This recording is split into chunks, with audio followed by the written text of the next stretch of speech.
can't be real, because like a real person would have swung their legs.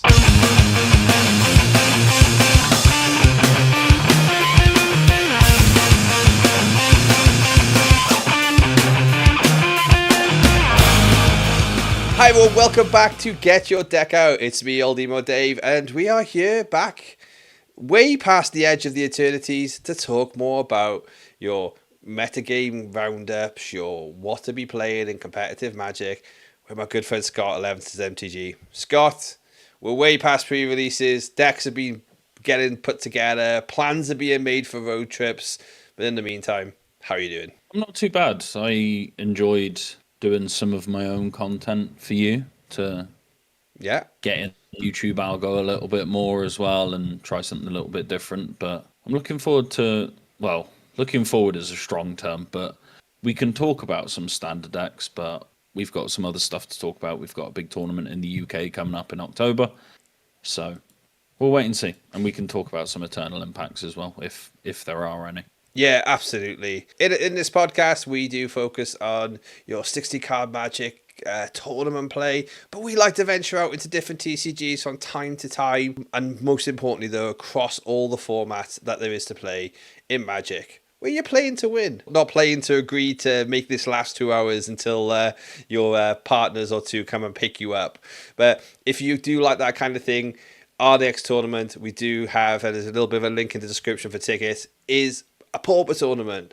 It will be this coming Saturday on August the 9th. We are running a Pauper event with loads of added prizes. Go check out the ticket in the description and come join us. If you're in the UK Southwest area, we'd love to have you, and let us know you're coming so we can roll out that red carpet.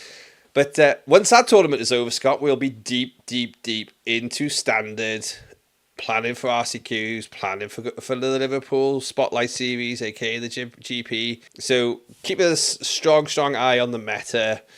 In these early days, have you had any surprises that have taken your eye, that has made you sit up and go, didn't see that one coming? It was a top 8 deck from a challenge yesterday. It's labelled on MTG Top 8 as Simic Aggro, but this is Llanowar Elves, Bristly Bill, Paul Patch Recruit, Sentinel of the Nameless City, Spyglass Siren. So all sounds fairly normal, but there's also Genomorph Imago and Uraboroid and Surak and Subterranean Schooner, where it's basically just a pile of blue-green cards.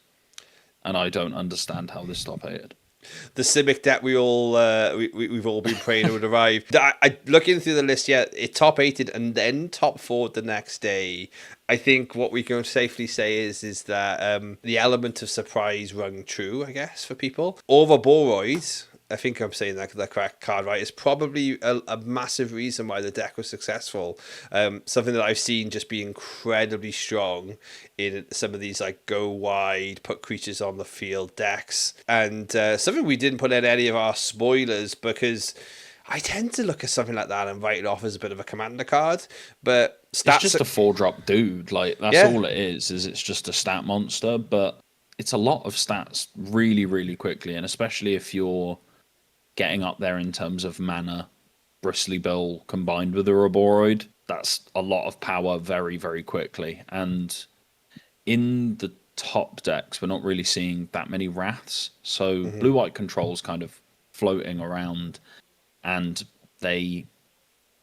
obviously they play Ultima, they're playing some split-ups, but they're not actually playing that many Wraths for a control deck when we've got things like Day of Judgment in the format, and the Pixie decks and the Dimir decks are just playing spot removal. Yeah, I was going to talk about the Pixie decks, something which had died off a little. We thought would have completely died off a cliff with Hopeless Nightmares banning and this totally big enough to allow multiple color sets, but they do seem to have risen again, mainly thanks to Cosmic Grand Zenith, the card that we could have both probably strictly been no more on the fence with, unless we literally rammed us a fence where you shouldn't talk about and said like we are sitting on it. Worse than Corey Steelcutter, but at the same time turning out to be pretty good. Worse than Corey Steelcutter was very open. I mean, I took a very content creatory approach to that when you asked me about it in the vlog for the RCQ, where it seems fine. It's quite good, I suppose, but then there are formats where this would be the best card in the format by a mile. There's formats where it's violently unplayable, and it depends a lot on the fabric of things that sit around all of it. Yeah. I haven't actually been able to play very much standard in the last week. I've been focusing on modern. I played Legacy for the first time in about 6 months on Friday. So I was focusing more on those formats. The standard focus is really going to come in the next couple of weeks as we start looking towards Spotlight Series in Liverpool in October, Halloween weekend. We've got some plans for that, obviously. Myself and you, Dave. We're going to be hopefully getting you up to snuff and seeing how you can do in a big open style tournament, because you kind of missed the GP circuit. Yeah, GP circuit was just not, was in my head was always like a distant memory. I was remembering that my path to this Magic the Gathering world is the reverse path of almost every Magic the Gathering player ever. I started with poker, washed out back into Hearthstone, and have ended up in Magic, which is like completely the opposite most do. So I possibly the most negative EV route possible. But however, with how bad I was at poker, it's probably actually been a positive one for me. So yeah, my experience is not true. You've spent a lot of money on spent a lot of money on poker, but right, fair point. But we did not experience the 2,000, 2,500. Well, 1,000 plus even in the UK, I guess, event series style things, which I'm very excited to be a part of. Very, very aware coming up that my big focus is making sure that I get my gear up to snuff. I am probably a big joy of these formats, but probably my biggest weakness is just sitting and enjoying them casually and not really thinking about them competitively. And I just don't want to embarrass myself, all the way to Liverpool to go 0-3 drop. Have you seen how hard it is to travel in the UK? Don't want to be. That's the GP. That's the GP special. Those five of you crammed into a Corsa. No sleep. You barely have any food. You get there the morning of the tournament. You register. You O2 drop, and you spend an extra 80 quid on side events. You don't have enough money for food. You sleep in a bin. And then you drive home the next morning. Do you know, like, it was kind of like a little bit of a temptation to me this weekend. So, for audio listeners of the American or non-UK variety, it's very hard to play weekend Magic in the UK. Not just because of the amount of events on, but because travel is ridiculous. Trains are non-existent. Not reliable and expensive. So generally, you want to drive. A lot of people don't drive. Our fuel is very expensive. It's £1.30 a litre. It's £1.30 a litre, which I believe in America they go by gallons? ? Yes. I looked it up once, and I believe the equivalent of our fuel price of year is roughly 3x the price. But my big thing being, we trying to get our act together. The competitive Magic Facebook group, run mainly by Glenn, who runs the Mug and Meatball down in the East Coast, has put together this kind of like system to feed events into. So we've got like a one-stop shop currently in beta. I'm going to link down in the description as well. Because if you're in the UK, you're like, oh, I want to play Magic event. To be honest, people can be a bit rubbish in setting up the event link events, but they tend to get them planned well in advance. So we've got a system put in.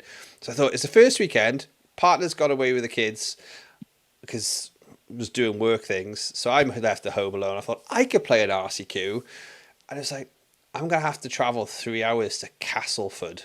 Now, shout out Living Realms in Castleford. I know you got a great shop. But I'm also 42. So 11 a.m. on a Sunday was just not something I was going to try and achieve, which was going to have to be a 2 hour, 58 minutes, whatever it was, in their car. But yeah, 22-year-old Dave would have been up at 5 a.m. and on the road and been like the hero who wins these things. Still 0-3 dropping probably, but like But we do have another local one again. Like I see, this is also in the events, but Full Fire, one of our favorite shops, they'll be running their first one now on what will be this 10th of August. And so, got loads of links in the description this episode. Go pick up tickets for them for their one coming up. And there'll be a lot more down the southwest. Thanks to all the work we put in with the Seven River series. Everyone just wants to play Magic now, which is great. So looking at the decks that people will be playing though, still very much feels like a hangover from last season. Things you may have already had, things that were already in the binder, getting re-sleeved, getting tooled up before the true innovation starts happening in things like regional championships or Spotlight series. The first actual standard Spotlight series is now at the end of the month in Orlando. We may see some stuff before that, but I still feel like the first major like inventions are not going to hit us until around about that time. Yeah, it feels like people have gone, oh, well, Dimir doesn't lose very much and it gains Watery Grave, so what can we just replace the cards that we lost with? So they're playing Tragic Trajectory and Shoot the Sheriff instead of Cut Down and Go for the Throat and then just carrying on. You've got some Golgari decks moving around, whether that be Insidious Roots or like the Patrick Chapin style, just black-green mid-range. Yeah, and Yuna as well. Yeah, you've got Yuna is floating around. There's not a lot of them, but that's quite a difficult deck to build, especially into a more open format where different things are going to do. They're going to have outsized effects on the game, right? Where in some formats, Overlord of the Boiler Bilge being reanimated, that's going to be really good and be good enough. Whereas in others, that might just be irrelevant or too slow or something like that. As you stated, there's Esper Pixie decks. They look really similar, to be honest. There's Tiny Bones joins up, Storm Chaser's Talent, Nowhere to Run. Some of them are playing Kaito, some of them aren't. It depends how close you want to go to that blue-black deck. But to be honest, there's not been a whole load of anything. It's seemed pretty stagnant already, and we're a week in, where some people are just picking up Blue-Red Soul Cauldron and going, oh, well, this seems quite powerful. Let's see if I can find some stuff in the margins here and there. But I'd rather see people really try and break it and really try and shake it up. There's a lot of Blue-Red, though. Yeah, there is. I think the little sort of like dead meta that we had, sort of the unalive meta that we had for the last 3 weeks, was a really good example of how the power this deck was going to bring. The banning, not banning, the rotating. Can't believe that's brilliant to say. The rotating of the 2 and a red backup card, which then like lets you fireball people with the power of your creature. So they felt like the one-shot capability of this deck has sort of disappeared a little bit. Means that if you're going to win, you're going to need to like set it up. So, there's been some good threats printed. I think Seam Rip is a really highlight of the new cards for me. Nice, really effective removal. Yeah. Tends to be the decks that you read that card's very good against tend to be the ones who then can't remove it or need to take a turn or two off to remove it, which lets you get movability. I really do like that card being able to hit like a Prophetic Memory, have it hit a Soul Cauldron, and keep that deck in check. But again, lots of time still to go. I'm very much liking Jeskai Control. I know it's fallen off the side of the map, but I think that I'm going to put that down to people are trying new things, people are trying to innovate. I think adding things such as the Elspeth Stormslayer, adding things such as the Joshua to sort of like give you a little bit more pace in your attacks rather than going about 35 cards deep before you actually stick a threat. And a really cool little bit of tech, which is like Jace was being used in the deck now and again as a cyborg breaker. You got the little space-time anomaly coming in and making them mill out for 35 which you've sneakily sneaked up to. So yeah, I think think that X's fun, and also I think lots of really fun stuff still undiscovered with like Boros, not Boros, Bloomburrow packages, such as the mice. Yeah, Boros Mice is one that's, again, it's like top 8'd one challenge, and then it's just kind of floating around in the background. And all you really need is more people to pick it up and more people to test it for it to start shining. I am just having a look at Magic's website themselves, because we've basically got the lead up to the World Championships, which is in December. Which, are we going to have 2 more sets by then? We are going to have 2 more sets. Which, okay, fine. We've actually got an arena championship next weekend. They are routinely been absolute dog shit at advertising these, and people never know that they're actually happening. I didn't know it was happening until I Googled it, but it's it's a smaller, like, invite only tournament. So generally you don't get the most out of those, but we've got Derek Davis, Daniel Gertschel, Michael Bonda, Jan Moritz Merkel, Lorenzo Talizzi. Like, you've got Marco Vasallo, you've got good players playing in this, and they're going to be in testing teams, and the arena championships are really lucrative if you win it, and it's basically 7 rounds and then top 8 or top 16, I think. There's some kind of double elimination thing, isn't there? Yeah, it's you play until you get 4 wins or 4 losses, and then there's like top 16 qualification and a single elim top 16, stuff like that. But if you top 16 it, you're getting a minimum of $7,500. And it isn't like top 8 worlds, or is it top 4 worlds, I think, on it? So it is. But again, another really, really high standard of Magic that's going to be very, very well defined for a tight meta game. And I think it's like top 8 qualifies for the Pro Tour or something. Wow. So like showing the like real improvements Arena's been making in that space, but still a long way. They need to get better at advertising it. Yeah, still a long way from the opportunities and the breadth that Magic Online gives, but definitely much better than the pre-COVID attempts that we joined into. Yeah, that the MPL and everything associated with that was certainly interesting. Decisions were made, and I think some of them were good decisions. By and large, they were very bad decisions. But if you want paper Magic, we've got Pro Tour Edge of Eternities. That's September 26th to 28th. I don't actually know when. I think that might actually be Spider-Man release weekend. It's Spider-Man release weekend, which means they'll have had a week with the cards. So it's Pro Tour Edge of Eternities, but Spider-Man's the newest set.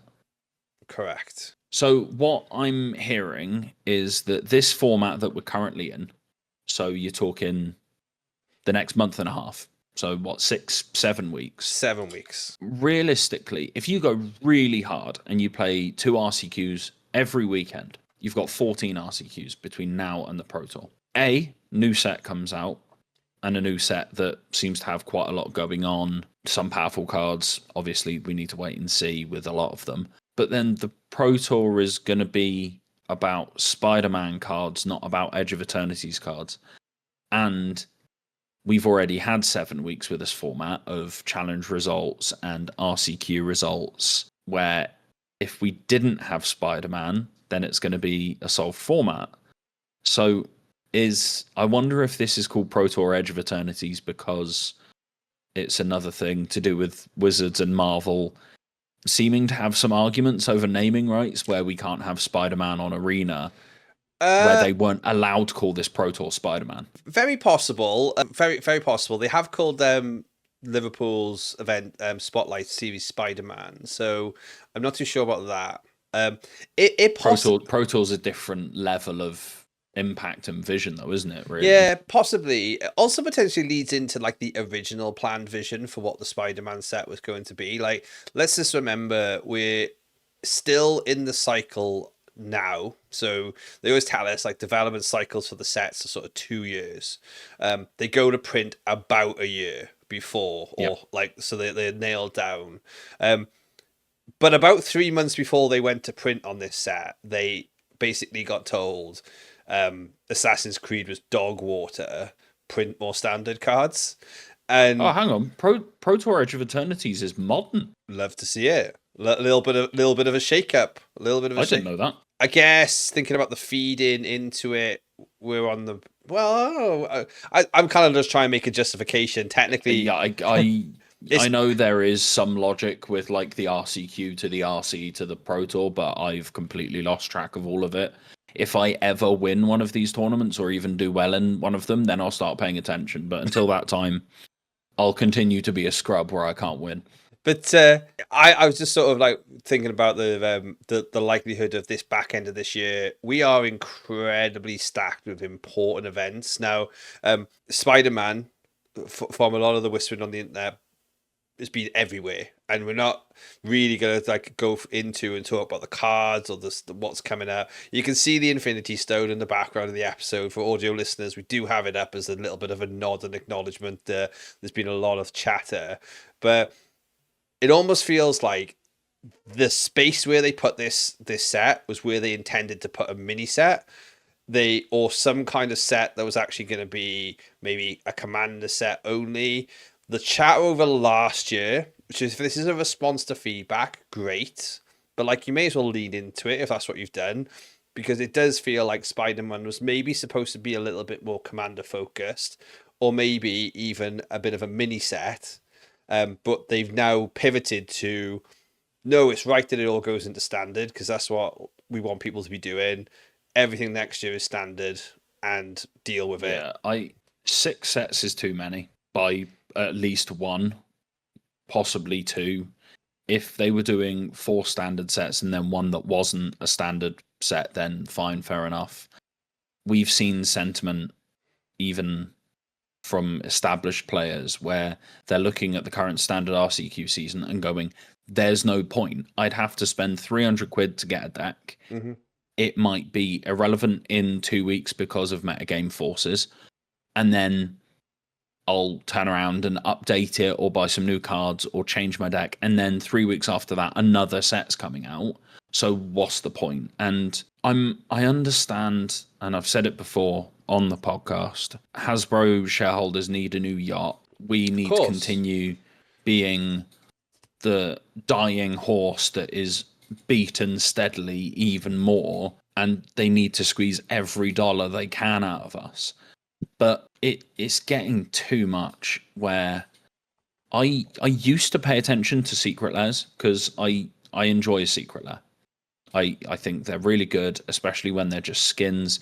Mechanically unique cards in secret lair I'm not a huge fan of, but they're only legal in Legacy and Commander. Commander's the place for that. By playing Legacy, you're signing up for that. You just are. That's just the way Legacy has always worked.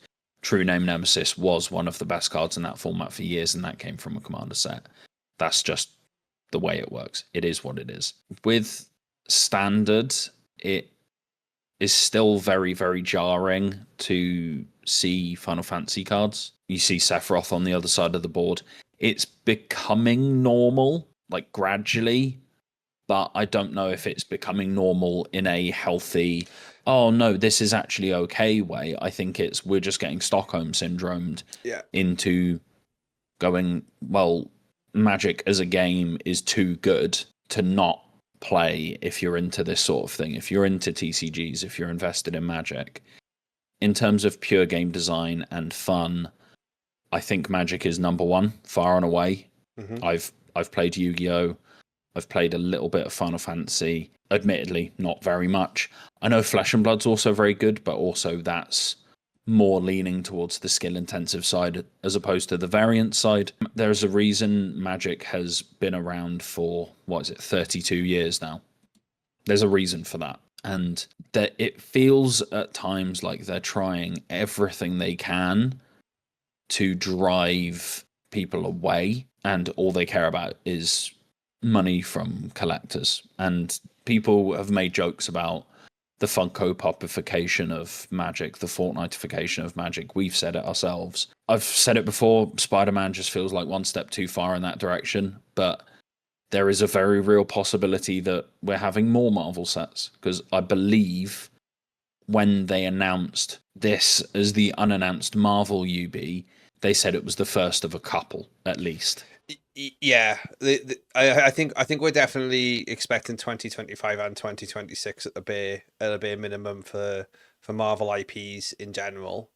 Well, that's a year's worth of standard sets. If they do 6 Marvel sets, say over 3 years, 2 a year, that's a year's worth of standard sets. Yeah, so a third of that standard rotation is going to be Marvel cards.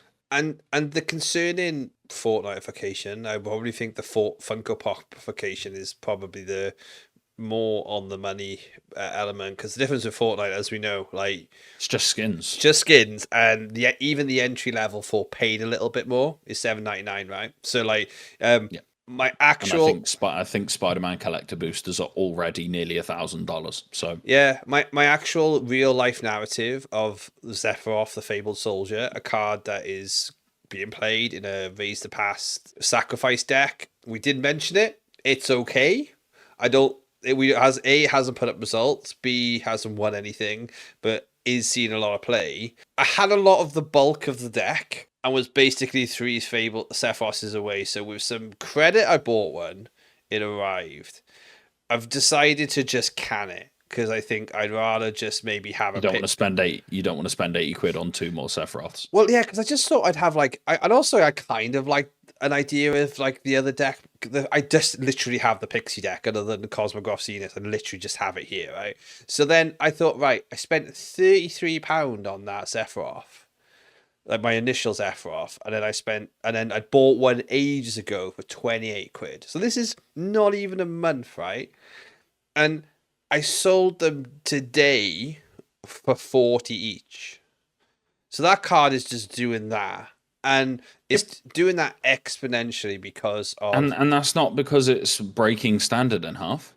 No, it's just a very mid card in what's going to be a very solid tier 2 deck that's going to be enjoyable to play on the ladder. Yep. So why I say this is that's what it is for this card. But if we're going to have multiple versions of this set, and that happens time and time again, the health of the game financially is not going to be good.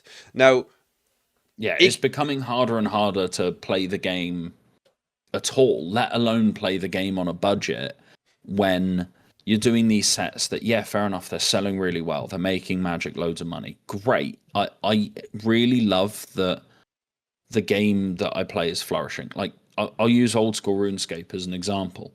230,000 players hit today. 5 years ago, it was like 120, 130, absolute max, and that was during leagues, limited time events. Loads of WoW streamers came over to RuneScape recently. Loads more people are playing it. Loads of people are streaming it. It is popping off. And the servers have been absolute dog water for about 3 weeks. They're trying their best. They're like trying to put more worlds in. It's not good enough, and it needs to be fixed because otherwise people are going to stop playing. Mm-hmm. At the same hand, they're putting membership prices up.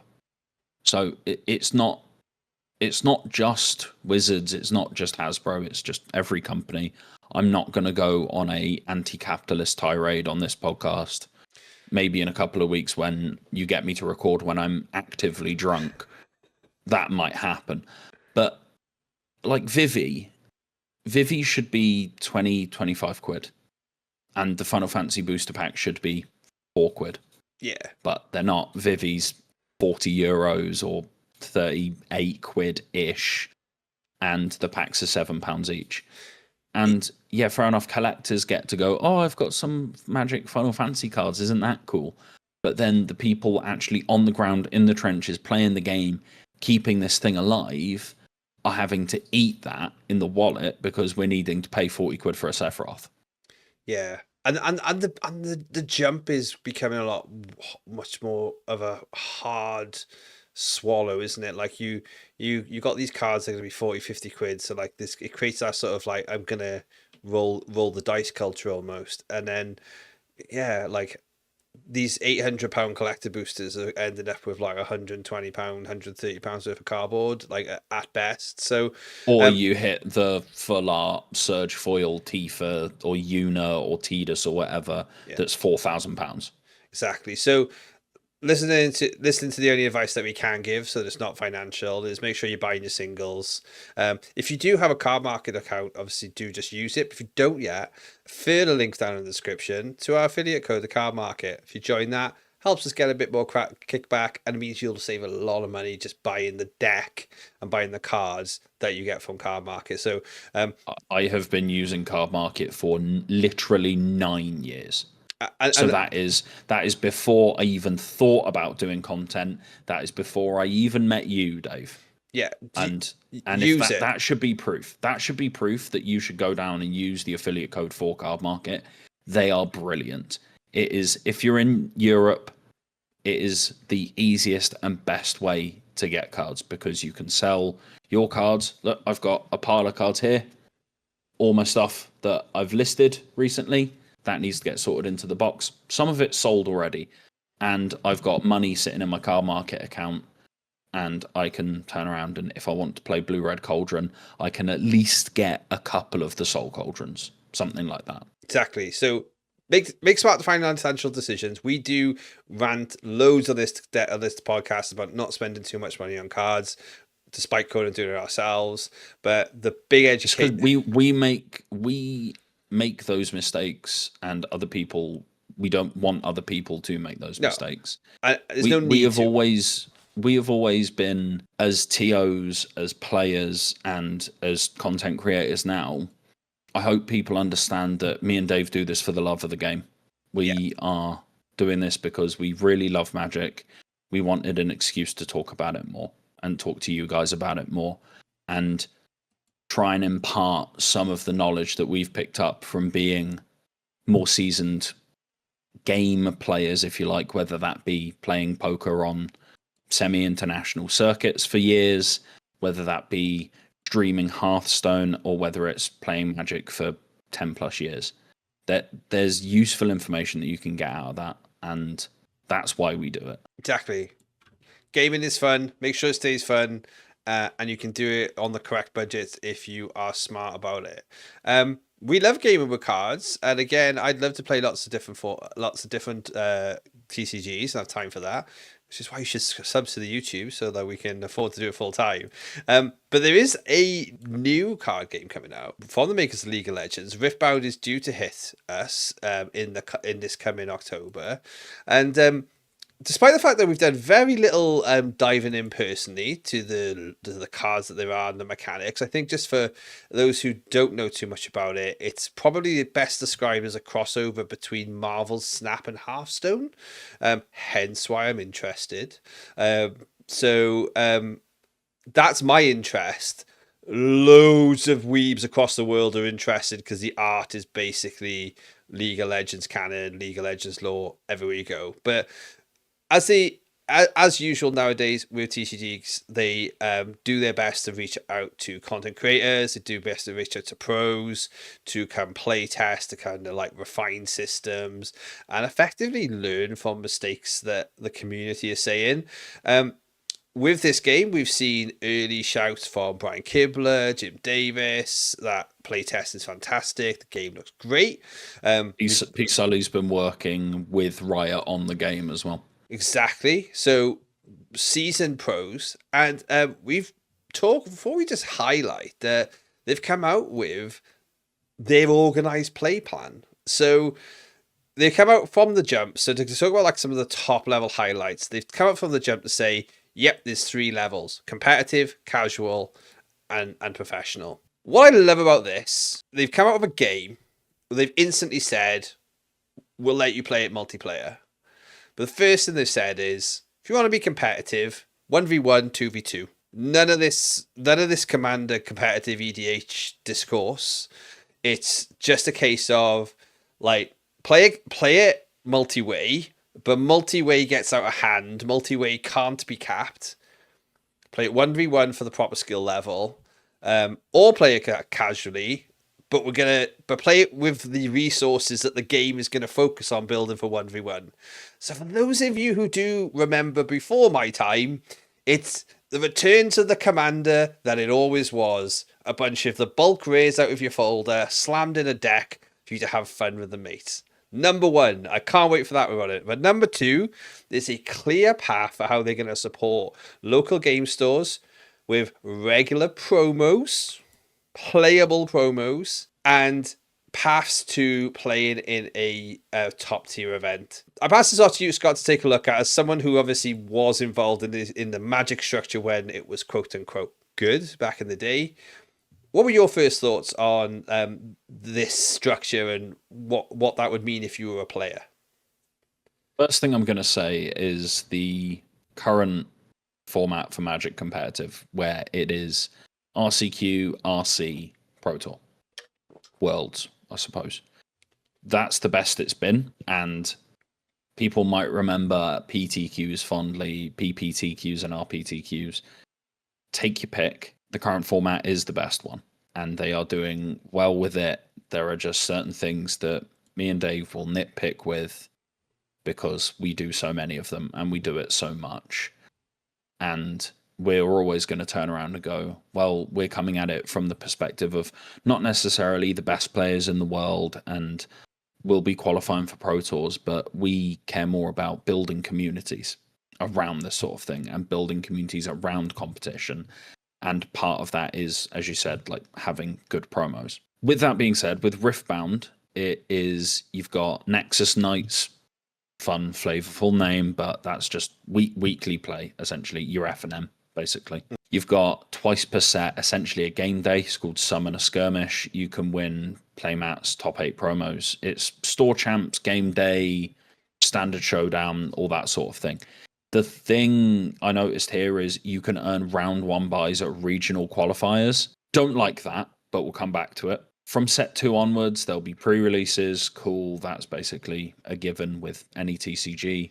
You've got your regional qualifiers, so they're a premier event, open tournaments, cash prizing, bunch of promos, prizes to the top performer with each specific champion legend, which means that doing well with a rogue deck might result in more prizes overall. So for someone like myself, where I like fighting a meta in unconventional way, shall we say, where you might only have 5 or 6 champions to choose from in the top decks, finding one outside of that, you can get extra prizes. I like that. That's cool. Regional championships, professional level, qualifier only, they feed into Worlds. That's pretty self-explanatory. And then you have Worlds, which is once a year starting 2027, so they're obviously long-term planning. And then there's cash prizing and additional prizing. So I don't like that there's only the regional championships. There's not a pro tour per se, but obviously that might come with time. This might just be their initial structure that they're going to build from. And the other thing I mentioned was the game day, essentially the Summon a Skirmish, giving buys at regional qualifiers. It doesn't get talked about very much in Magic, but you sometimes hear about these, 3 people turned up to my RCQ and it was a 2-slotter, or stores just straight up making RCQs up and qualifying whoever they want. It does happen. It's always going to happen. I wouldn't say it's majorly prevalent in Magic, but it does happen. With stuff like this, where it's twice per set, if you're a local game store in the middle of buttfuck Alabama, where you only have 5 people in the village, let alone people that play Riftbound, you can just kind of give yourself a buy at a regional qualifier if you run the tournaments. Yeah. I'm not a huge fan of that. I'm not a huge fan of, despite it being marked as competitive, you and I both know, Dave, that game days, store champs, standard showdowns, they are the step below RCQs. Yeah. And even in this list they've given us, they are the step below regional qualifiers. I'm not sure that having a jump from a casual weekly tournament to that might be a bit too much of a jump because of the buys, and also having an impact to a regional qualifier from those events. It doesn't feel great. Like, we've got Francis Tyler locally, Jack, a lot of very accomplished Pauper players, and they will go and play the bigger Pauper tournaments. I know they're planning to go to Paupergeddon or stuff like that. They played a Pauper tournament where there was sort of a feeder series among some LGSs locally to the area, and people had buys in that tournament. And they had come from the other side of the country, essentially. They'd come from Cardiff in Wales, and they hadn't even heard of the feeder tournament, let alone played in any of the events because it was all just local stores. And I think benefiting people based on just geographical location is not the right way to go about competition.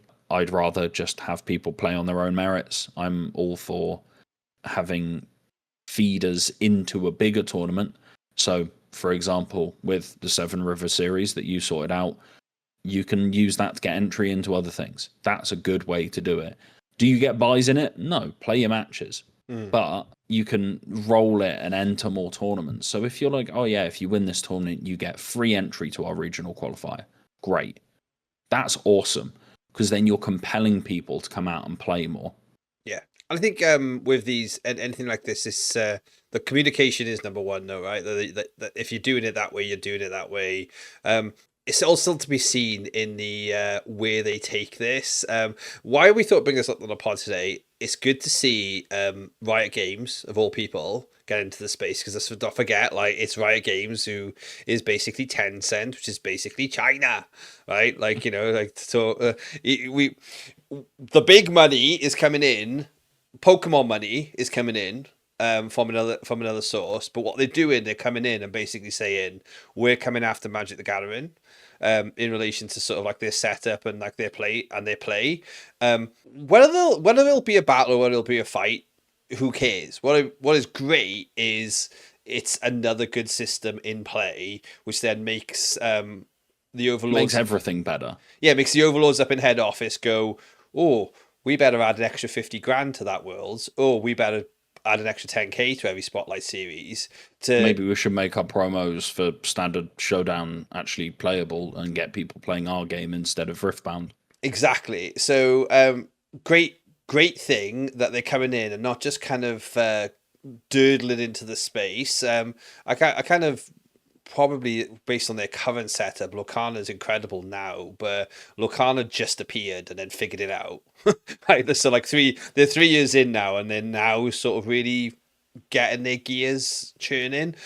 Star Wars the other day, I noticed they sort of like they announced sort of a path to planetary Pluto or whatever they called it.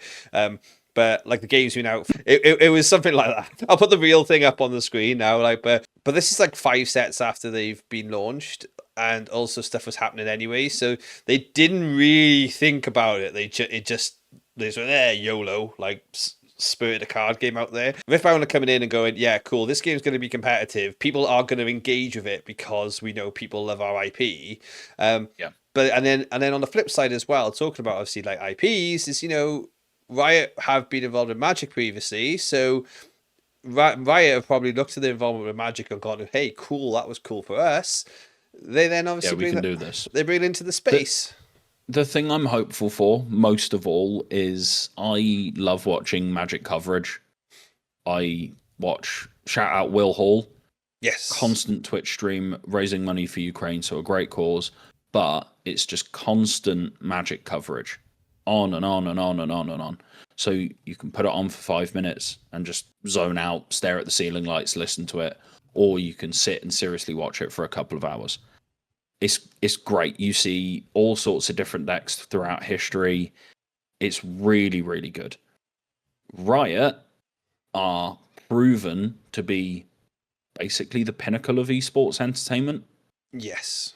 Look at League Worlds. Look at the different splits, even the weekly games.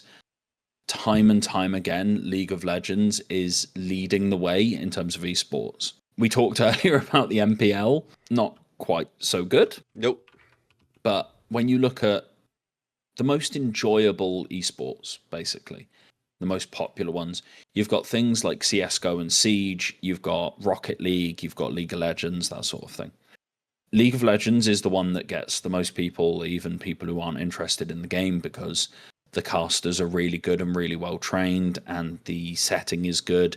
Their star making is really, really good. Like a load of people in I'll call it the nerdosphere, but whether it's just video games, trading card games, most people have heard of Faker.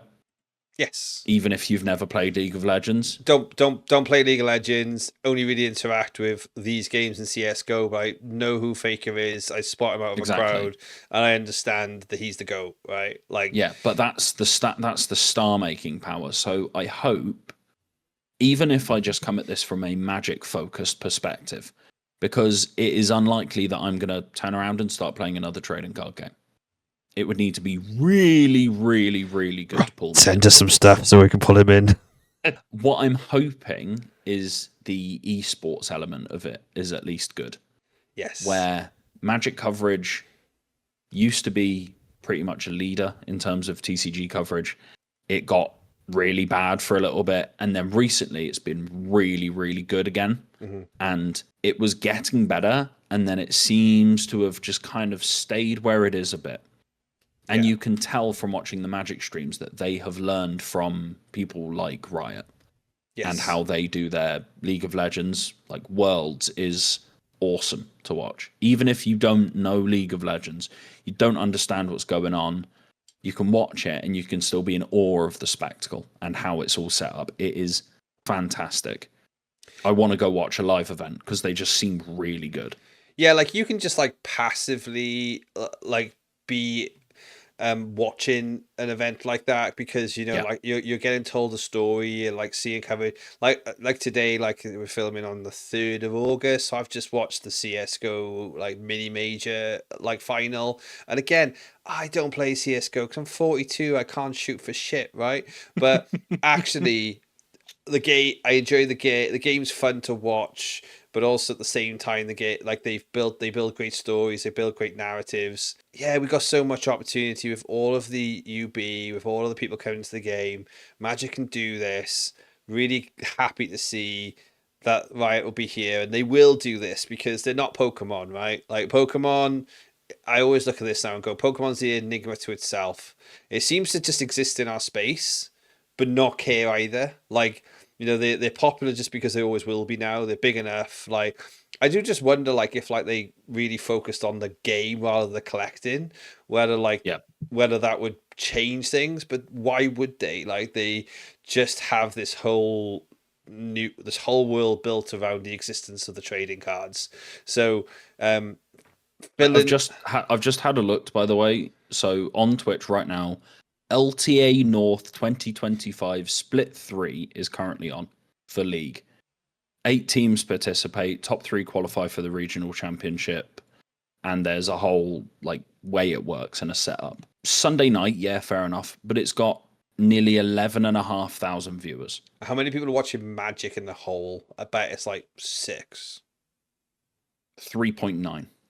Yeah, so that's the boost I'm hoping it'll have for trading card games. Is Riot, and a third of that is Ash Lizzle. Yeah, and then the other half's probably with Doomwig, something like that. So we have got a really, really good TCG, really good. More people should be watching that. So, and it's because of the star making power of Riot. They are the best at it by a mile. Yeah, Riot brings the eyes to card games. Then they're going to be in the store. They're going to see the game getting played. We can get the players over to our side of the rift, crossing the multiverse, ready to play Magic. Elevate all of us. Elevate everyone. If people want to play Riftbound next to me, that's fine. You go ahead. I might poke my head over and go, okay, let's have a little look. But they might also poke their head of this side of the fence and go, oh, well, I've heard of Magic. Most people have, especially people in that nerdosphere that I talked about, where people are aware of Magic, same way they're aware of Yu-Gi-Oh, Pokemon, that sort of thing. Yeah. We've got a really, really, really big game, and it should get more recognition than it does. And that should be more for, we can have this competitive esports kind of vibe where, the Pro Tour's on, same as SummerSlam or the NBA playoffs or the League World Championships, that sort of thing. Exactly.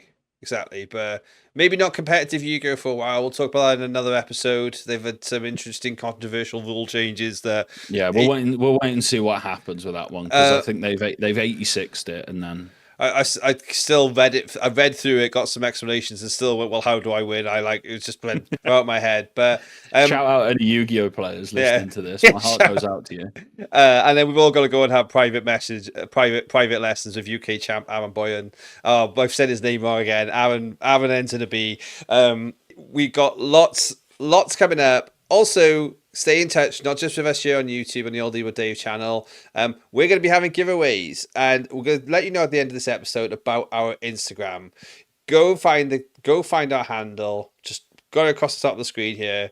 I'm pretty sure it's get your deck out. It might have to be slightly changed. You never know.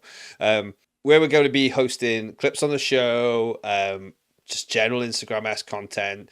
And that's where our Playpoint code giveaway for the month are going to be given away this month. So basically, to one of our followers on Instagram, go follow it. Go like on the first posts. Help us be involved in that space. Apparently, that's where all the boomer podcasts are supposed to live. So that's where we're setting up. And also, if we got any tournaments running or any sort of early accesses, it'll probably be the best ways to see us and get involved with us. But rest of this week, we've got standard practice to do. Have you got any final words, Scott? Shout out Commons Clash coming up. We're gonna have Pauper content on the channel. That's quite exciting. Yes, the games will be recorded. We are unlikely to have live commentary, but at the same time, that gives us a chance to sit down and do some great commentary and some great content for you in the upcoming weeks. So yeah, we'll see you for that. Fingers crossed for any of you going to RCQs in the next couple of weeks. Let us know in the comments what you're playing, and we'll see you on the next episode.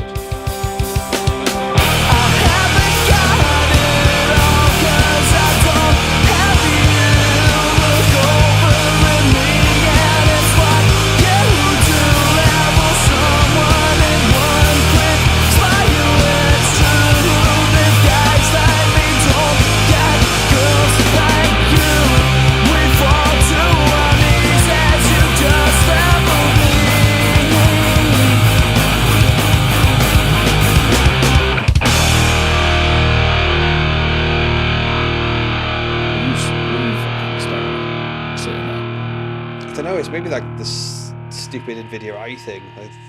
Maybe it's that. You were just doing that. When we start these things, I play the song in my head.